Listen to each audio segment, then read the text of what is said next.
আজকে আমরা চলে এসেছি পৃথিবীর সপ্তম আশ্চর্য দেখতে। এখানে রয়েছে আগ্রার তাজমহল, চীনের প্রাচীর, ইটালির কলোজিয়াম, জর্ডনে পেট্রা ইত্যাদি। তবে এই সব কিছু দেখার জন্য আমি আগ্রাতে যাইনি কিংবা ইটালি, ব্রাজিল এই কোনো জায়গাতেই যাইনি। এই সব কিছু আমরা দেখতে পেয়ে গেছি শুধুমাত্র কলকাতার ইকো পার্কে। এখানে পৃথিবীর সপ্তম আশ্চর্যকে মডেল হিসাবে তুলে ধরা হয়েছে।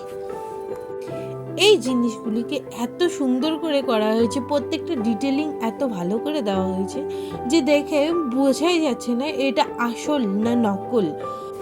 সপ্তম আশ্চর্য ছাড়াও এখানে দেখার মতো রয়েছে মিস্ট গার্ডেন, রোজ গার্ডেন, মাস্ক গার্ডেন, এছাড়াও রয়েছে জাপানের স্থাপত্য, চাইনিজ স্থাপত্য, প্যারিসের আইফেল টাওয়ার এবং গ্রাম বাংলার অনেক দৃশ্য।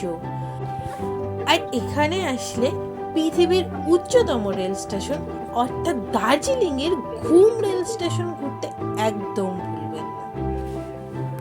তো প্রথমেই এন্ট্রি দিয়ে ঢুকে চলে এলাম টয় ট্রেনের কাছে। এখানে 150 টাকা টিকিট কেটে চেপে বসলাম টয় ট্রেন।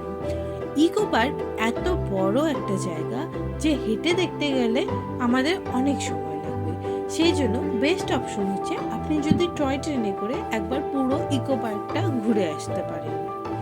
দেন আপনার যে জায়গাগুলো পছন্দ সেখানটায় পায়ে হেঁটে অথবা ডাবল সাইকেলিং করার ব্যবস্থা আছে, সেইগুলোর সাহায্যেও আপনি এক জায়গা থেকে আরেক জায়গাতে যেতে পারেন এবং পুরো ইকো পার্কটা ঘুরে দেখতে পারেন।